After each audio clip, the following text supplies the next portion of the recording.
इसमें हर्षवर्धन जी और सरकार को दो बातों पर ध्यान देना चाहिए। पहली बात तो ये कि आप डिजिटल अटेंडेंस शुरू कीजिए, लेकिन पहले शुरुआत IAS IPS से कीजिए, बड़े अधिकारियों से कीजिए। अधिकारी तो आते हैं 12-12 बजे अपने दफ्तर में, BS से तो आएगा 12 बजे, और टीचर को टाइम पर पहुंचना पड़ेगा।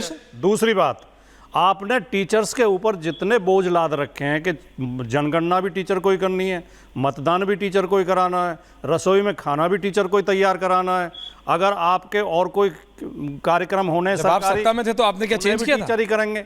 देखिए, नहीं, मैं उससे पूछ रहा हूं। हम तीसरी बात, टीचर आप बाकी सरकारी कर्मचारियों को आवास देते हैं उनके कार्यस्थल के नजदीक।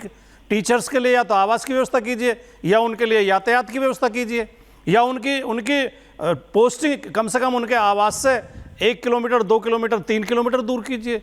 50-50 किलोमीटर दूर सार्वजनिक वाहन में लद के, बसों में लद के टीचर और अन्य कामों को करते हुए उन्हें उत्पीड़ित करना, टीचर समाज का सबसे सम्मानित प्राणी होता है, सबसे जिम्मेदार आदमी होता है।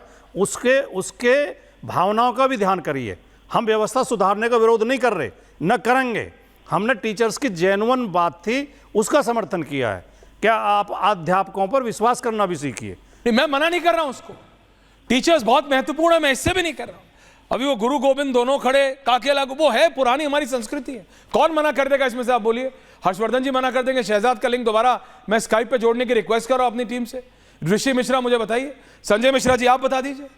पर ये बात सिर्फ टीचर्स की नहीं है, ये बात उस IAS से, ये पूरे मैं सिस्टम की बात कर रहा हूं। देखिए, डॉक्टर, टीचर, ये IAS IPS, ये वो पिलर्स हैं, ये वो पिलर्स हैं जो इंप्लीमेंटेशन को देखते हैं। हेल्थ सर्विसेज, एजुकेशन सिस्टम, आपका लॉ एंड ऑर्डर, आपका सोशल सिस्टम। आप समझिए, नीट से डॉक्टर्स का सब दिख रहा है क्या हो रहा है, ये सब, ये जो UPSC में क्या हो रहा है ये दिख रहा है। कोई कागज लगा दे रहा है।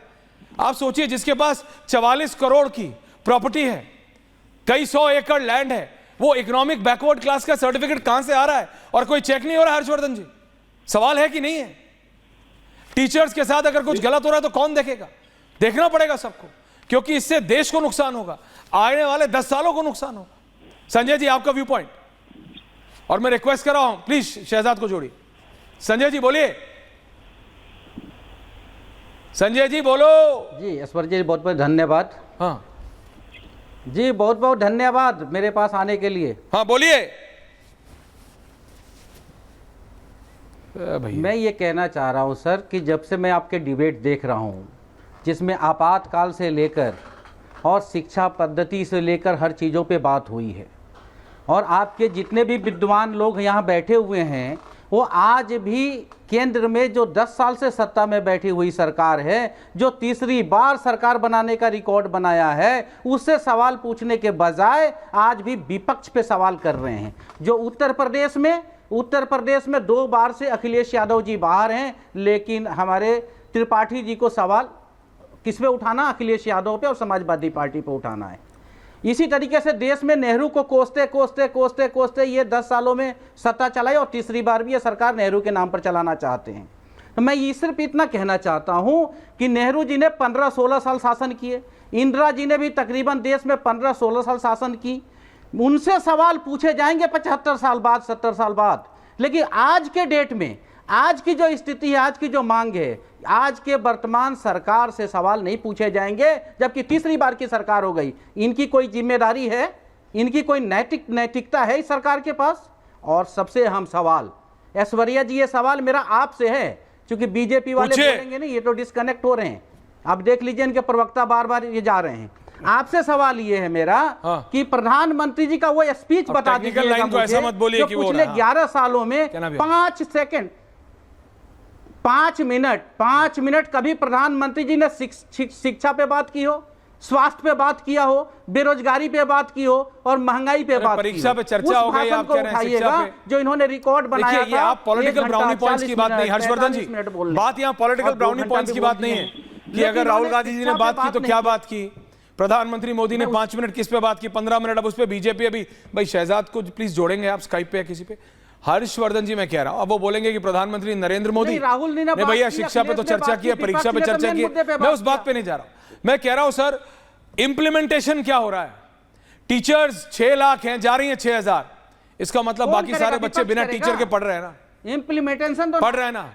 वही बच्चे आगे जाके कहते हैं क्या करें, तो कौन देखेगा? पैसे का नेहरू जुगाड़ की करो, गलती है। कोई नीट में दे देगा, तो नेहरू को जिसके पास जिम्मेदार पैसा है ठहराएंगे जिसके सर? पास नहीं है वो। अब तो मेरे को डाउट होने लगा है छोटी परीक्षाओं को लेके भी, और ये एट लार्ज है।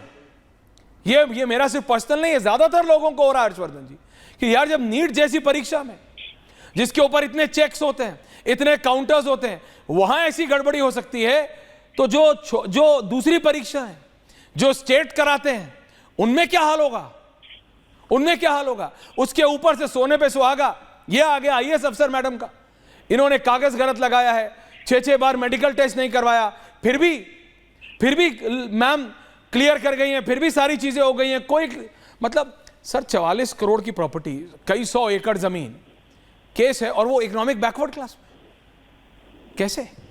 ये सारी चीजें डाउट डाल देती हैं। और फिर सर जो असली मेहनतकश व्यक्ति होता है वो डिमोरलाइज हो जाता है, वो कहता है यार होना उन्हीं का है, तो क्या करो। हर्षवर्धन जी। नहीं, निश्चित तौर पर। और देखिए, मैंने कोई भी राजनीतिक टिप्पणी या राजनीतिक किसी के ऊपर आक्षेप नहीं लगाया। पहले भी अगर ध्यान से सुना होता, क्योंकि संजय जी को लगता है वो मन में था कि नहीं हर्षवर्धन त्रिपाठी है तो उनके ऊपर हमला कर देना है। संयोग से कोई भी ऐसी बात मैंने नहीं कही थी जो इनको बुरी लगती। अखिलेश यादव के ऊपर मैंने टिप्पणी की थी, ये टिप्पणी की थी कि विपक्ष के नेता होने के नाते उनको डिजिटल अटेंडेंस के साथ खड़े होना चाहिए। भाटी जी ने जवाब दिया कि भाई आईएएस नहीं आ रहे हैं, वो नहीं आ रहे, पहले उनकी लगाओ। अब मुझे लगता है कि ये तरीका ठीक नहीं है। अगर शिक्षकों की अटेंडेंस का मसला है तो उस पर बिना किसी संकोच के राजकुमार भाटी जी को और सारे विपक्षी नेताओं को कहना चाहिए बिल्कुल ये होना चाहिए। इसके बाद ये समस्याएं हैं, इन समस्याओं को भी सरकार को सुनना चाहिए। मैंने कहा वो सरकार को सुनना चाहिए। मैंने ये भी कहा कि आईएएस ट्रेनी आईएएस अगर गड़बड़ हुई तो किसकी गड़बड़ है? महाराष्ट्र सरकार की। वो भी संजय जी को सुनाई नहीं दिया। उस वक्त भी लगता है कि उस वक्त कान उन्होंने अपना रुई वगैरह लगा दी थी, समय से निकालते हैं, समय से फिर लगा देते हैं। यही है जो मैं चिन्हित करना चाह रहा। मैंने इतनी देर की बातचीत में इस देश के भ्रष्ट सिस्टम, इस देश में जिस तरह से लोग काम चोरी करना चाहते हैं राजनीतिक तौर पर छोटे नफा नुकसान के लिए, किसी भी गलत के साथ खड़े हो जाते हैं। अभी मुझे दिख जाए 1,50,000 लोगों की राजनीति करनी है, कितने भी गंदे से गंदे काम के साथ हम खड़े जाए। यही वो राजनीति है जिसने इस देश का बेड़ा गर्क किया है। और अगर 10 नहीं, आप 40 सेकंड ले लीजिए। तो उस सवाल पर हम वहीं जाएंगे ना जहां से सवाल खड़ा हो रहा है। महाराष्ट्र सरकार से ही सवाल खड़ा किया। वहां किसकी सरकार है? वहां क्या इनकी सरकार है? क्या किसी विपक्ष की सरकार है? वहां पे एकनाथ शिंदे, देवेंद्र फडणवीस और अजित पवार की सरकार है। तो मुझे लगता है कि नेताओं के मन में ये जो दुराग्रह है, ये भी इस देश की बड़ी मुश्किल है और धीरे धीरे बीमारी बनती जा रही है। नहीं, हर्षवर्धन जी और भाटी जी, मैं आप दोनों से पूछ रहा हूं, अजय जी से भी पूछ रहा हूं, सबसे पूछ रहा हूं। भाटी जी चलिए पहले आप ही जवाब दे दीजिए, क्योंकि आप स्टूडियो में नहीं, मैं आपसे पहले पूछ रहा हूं, फिर सुनिए पहले। ये सिर्फ बात ये आईएएस अफसर की नहीं है, या बात सिर्फ नीट के एग्जाम की नहीं है, या बात सिर्फ टीचरों की नहीं है।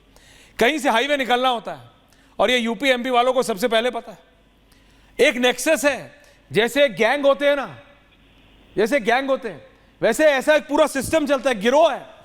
वो पहले पता लगाता है हाईवे कहां निकलना है। अभी ये सिंगरौली में हो रहा है, हाईवे जहां निकलना है हर्षवर्धन जी, भाटी जी, वहां रातों रात घर बना लिए, टिन की छत वाले घर बन जाते हैं, बाहर ताला लग जाता है, अंदर कोई रहता नहीं, क्योंकि खाली जमीन पे मुआवजा से 4 गुना या 5 गुना है अगर वहां छत है तो। और ये सब अफसरों की साठगांठ में होता है, और अफसरों को संरक्षण भाटी जी नेताओं का होता है, चाहे इधर वाले हो या उधर वाले हो। अभी तो बीजेपी की सरकार है ना मध्य प्रदेश में, इससे पहले भी बीजेपी की थी। तो फिर शहजाद जुड़ नहीं रहे। मैं कह रहा हूं भाई स्काइप पे जोड़ने की कोशिश कर लो कम से कम, अगर यूनिट में प्रॉब्लम आ गई है तो। लेकिन मैं